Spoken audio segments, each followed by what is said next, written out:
Hello বন্ধুরা, creative ক্লাসরুমে তোমাদের সবাইকে স্বাগতম। আশা করি সবাই ভালো আছো। তোমরা ইতিমধ্যে জানতে পেরেছো, কোটা সংস্কার আন্দোলনের জন্য দেশে একটা খারাপ অবস্থা বিরাজ করছে, যে কারণে সকল শিক্ষা প্রতিষ্ঠানের শিক্ষার্থীদের নিরাপত্তা নিশ্চিত করার জন্য শিক্ষা প্রতিষ্ঠানগুলো অনির্দিষ্টকালের জন্য বন্ধের ঘোষণা দেওয়া হয়েছে। এই বন্ধের ভিতর যাতে তোমরা তোমাদের পরীক্ষার প্রস্তুতি সঠিকভাবে নিতে পারো, এই কারণে ক্রিয়েটিভ ক্লাসরুম চ্যানেলে প্রতিদিনই তোমাদের জন্য নমুনা প্রশ্ন ও উত্তর নিয়ে আলোচনা করা হবে। আশা করি এখান থেকে তোমরা উপকৃত হবে এবং বুঝতে পারবে তোমাদের পরীক্ষায় কেমন ধরনের প্রশ্ন আসতে পারে এবং সেগুলো তোমরা কিভাবে উত্তর করবে। তাই প্রতিদিন আপডেট ক্লাসের ভিডিও পাওয়ার জন্য এখনই চ্যানেলটিকে সাবস্ক্রাইব করে রাখো। তাহলে চলো এবার আলোচনা শুরু করা যাক। আজকের ভিডিওটিতে আমি হাফ ইয়ারলি সুমাটিভ অ্যাসেসমেন্ট 2024 বিষয় ইংলিশ ক্লাস 8 এর নমুনা কোশ্চেন এবং অ্যান্সার নিয়ে আলোচনা করব। তাহলে চলো শুরু করা যাক। প্রথমে রয়েছে question 1, fill in the gaps with appropriate cohesive devices to make a meaningful text. অর্থাৎ একটি অর্থপূর্ণ পাঠ্য তৈরি করার জন্য উপযুক্ত সংযোজক ডিভাইসগুলোর সাথে শূন্যস্থানগুলো পূরণ করো। এক্ষেত্রে আমাদেরকে প্রথমে লেখাটির বাংলা মানে জানতে হবে। তাহলে চলো দেখে নিই। My family and I went on a picnic at an army camp last summer. আমি এবং আমার পরিবার গত গ্রীষ্মে একটি আর্মি ক্যাম্পে পিকনিকে গিয়েছিলাম। শূন্যস্থান, we packed hour camping gear and we made sure to bring enough food for the trip. শূন্যস্থান, আমরা আমাদের ক্যাম্পিং গিয়ার প্যাক করেছি এবং আমরা ভ্রমণের জন্য পর্যাপ্ত খাবার আনতে নিশ্চিত করেছি। এক্ষেত্রে আমাদেরকে এমন একটি ওয়ার্ড এ শূন্যস্থানে বসাতে হবে যাতে সম্পূর্ণ সেন্টেন্সটা অর্থবহ হয়। এখানে যদি আমরা ফার্স্টলি অর্থাৎ প্রথমত ওয়ার্ডটি বসাই, তাহলে দাঁড়ায় firstly we packed hour camping gear and we made sure to bring enough food for the trip. প্রথমত আমরা আমাদের ক্যাম্পিং গিয়ার প্যাক করেছি এবং আমরা ভ্রমণের জন্য পর্যাপ্ত খাবার আনতে নিশ্চিত করেছি।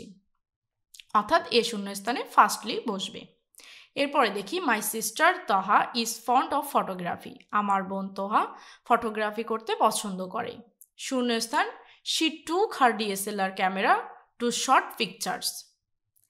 এখানে আমরা বাংলা মানে করলে দাঁড়াই আমার বোন তাহা ফটোগ্রাফি করতে খুব পছন্দ করে, তাই সে তার DSLR ক্যামেরাতে নিয়ে গিয়েছিল ফটো তোলার জন্য, অর্থাৎ ছবি তোলার জন্য।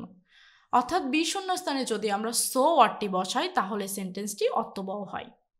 এরপর দ্য ক্যাম্প ওয়াজ বিউটিফুল শূন্যস্থান পিকচার স্কুই। অর্থাৎ ক্যাম্পটি খুব সুন্দর মনোরম ছিল। অর্থাৎ as well as, the camp was beautiful as well as picturesque. অর্থাৎ ক্যাম্পটি মনোরম এবং সুন্দর ছিল। এরপর ডি নাম্বার শূন্যস্থানে শূন্যস্থান, ইট ওয়াজ এ সেফ প্লেস। এটা একটা নিরাপদ জায়গা। অর্থাৎ এখানে যদি আমরা বিসাইডস অর্থাৎ পাশাপাশি ওয়ার্ডটি বসাই তাহলে সেন্টেন্সটি অর্থপূর্ণ হয়। Besides it was a safe place. তারপর we stayed there for a long time. আমরা সেখানে অনেকক্ষণ ছিলাম। We had lunch together. আমরা একসাথে লাঞ্চ করেছিলাম বা দুপুরের খাবার খেয়েছিলাম। শূন্যস্থান, we took light snacks before leaving the place. আমরা সেখান থেকে বের হওয়ার আগে নাস্তা করেছিলাম। অর্থাৎ এখানে ই নাম্বার শূন্যস্থানে যদি আমরা অলসো ওয়ার্ডটি বসাই তাহলে সেন্টেন্সটি অর্থবহ হয়। অর্থাৎ also we took light snacks before leaving the place. It was indeed an awesome day. অর্থাৎ আমরা জায়গা ছাড়ার আগে হালকা নাস্তা নিয়েছিলাম। এটা সত্যি একটা দুর্দান্ত দিন ছিল। আশা করি তোমরা এটা বুঝতে পেরেছো। অর্থাৎ আমাদেরকে কোনো লেখার বাংলা মানে যদি আমরা করতে পারি তাহলে আমরা খুব সহজেই শূন্যস্থানগুলো পূরণ করতে পারবো। এখানে আমি ABCD আকারে অ্যান্সারগুলো দিয়ে দিয়েছি, তোমরা দেখে নিও। এরপরে চলে আসি question 2। From your understanding of cohesive devices rearrange the following sentence to make a coherent paragraph. অর্থাৎ এখানে এ থেকে যে পর্যন্ত যে সেন্টেন্সগুলো দেওয়া রয়েছে সেগুলো এলোমেলোভাবে দেওয়া রয়েছে, আমাদেরকে এগুলো রিঅ্যারেঞ্জ করতে হবে অর্থাৎ সঠিকভাবে লিখতে হবে। তোমরা এ থেকে যে পর্যন্ত পড়ে নিও, আমি সরাসরি উত্তরটি করে দিচ্ছি। এক্ষেত্রেও আমাদেরকে সেন্টেন্সগুলোর বাংলা মানে করতে জানতে হবে, তাহলে আমরা খুব সহজেই সেন্টেন্সগুলো রিঅ্যারেঞ্জ করতে পারবো। এখন অ্যান্সারটি দেখি। Air is an important element of our environment. বাতাস বা বায়ু আমাদের পরিবেশের জন্য খুবই গুরুত্বপূর্ণ উপাদান। ইনফ্যাক্ট, এছাড়াও clean air is essential for our life. পরিষ্কার বায়ু আমাদের জীবনের জন্য খুবই গুরুত্বপূর্ণ। But air is polluted in many ways. কিন্তু বাতাস বিভিন্নভাবে দূষিত হয়ে থাকে। জেনারেলি, সাধারণত ওয়ান থিং দ্যাট, একটা বিষয় যে পলিউটস এয়ার ইজ এ স্মোক। যে বিষয়ের কারণে বাতাস বেশিরভাগ দূষিত হয়ে থাকে সেটা হলো ধোঁয়া। Smoke is produced from different sources. Smoke বিভিন্ন উৎস থেকে তৈরি হতে পারে। ফর এক্সাম্পল, উদাহরণস্বরূপ, we make fire to cook food. আমরা যখন আগুন জ্বালাই খাদ্য তৈরির জন্য, অ্যান্ড ইট ক্রিয়েটস স্মোক, এবং এটা ধোঁয়া তৈরি করে। Besides, buses and trucks playing in the roads emit smoke. এছাড়াও বা পাশাপাশি যখন রোডে বা রাস্তায় বাস বা ট্রাক চলে, তখন এটা থেকে ধোঁয়া তৈরি হয়। Moreover, the burning of the coal in the railway engine also produce a smoke. যখন রেলওয়ে ইঞ্জিনের ভেতরে কয়লা পোড়ানো হয়, সেটিও ধোঁয়া তৈরি করে। ফার্দার মোর, আরও বলতে গেলে, the mills and the factories also produce a huge amount of smoke. এছাড়াও মিল এবং ফ্যাক্টরিতে একটা ব্যাপক সংখ্যক ধোঁয়া তৈরি হয়। নট অনলি দ্যাট, শুধু তাই নয়, উই অলসো মেল্ট টার for road construction which produces black smoke. এছাড়াও যখন রাস্তা তৈরির জন্য পিচ পোড়ানো হয়, তখন কালো ধোঁয়ার তৈরি হয়। Eventually all this smokes mix with the air and pollute it. এই সব ধরনের ধোঁয়া বাতাসের সাথে মিশে এবং বাতাসকে দূষিত করে। Thus a smoke from different sources is causing serious harm to our environment. অর্থাৎ বিভিন্ন ধরনের ধোঁয়া বা বিভিন্ন উৎস থেকে সৃষ্টি হওয়া ধোঁয়া আমাদের পরিবেশের জন্য খুব বাজে রকম ক্ষতির কারণ হয়ে দাঁড়ায়। আশা করি তোমরা এটা বুঝতে পেরেছো। তাহলে চলো পরবর্তী কোশ্চেন 3-এ চলে যাই। Read the situation below and use similes to complete the sentence one is done for you.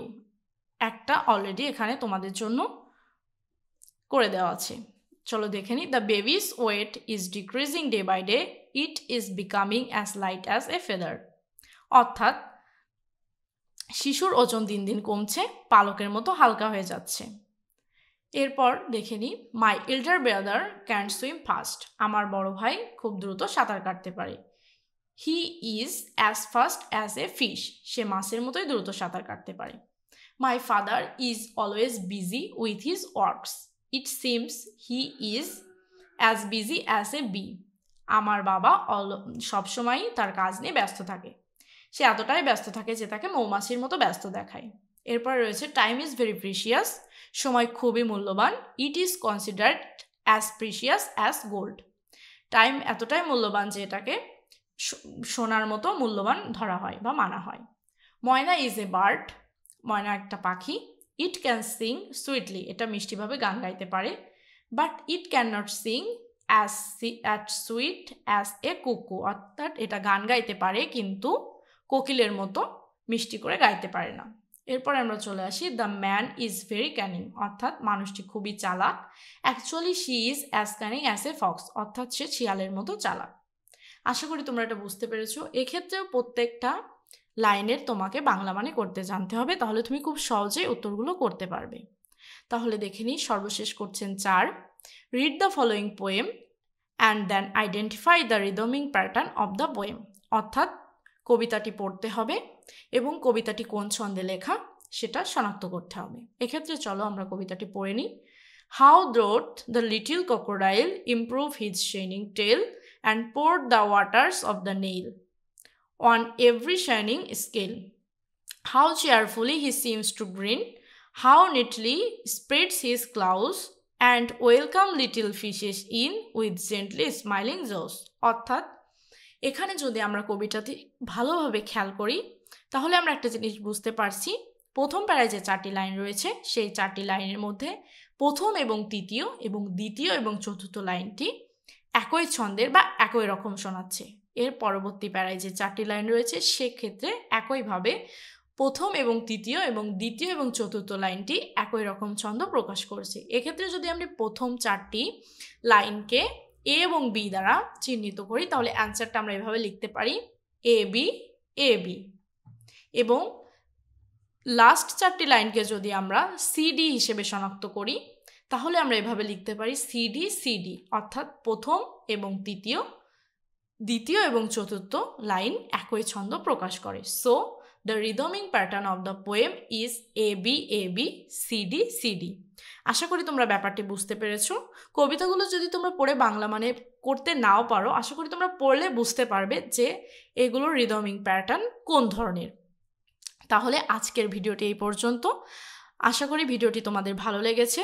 ভিডিওটি যদি তোমাদের ভালো লাগে তাহলে অবশ্যই ভিডিওটিকে লাইক করে দিবে এবং বন্ধুদের সাথে শেয়ার করবে। ধন্যবাদ সবাইকে।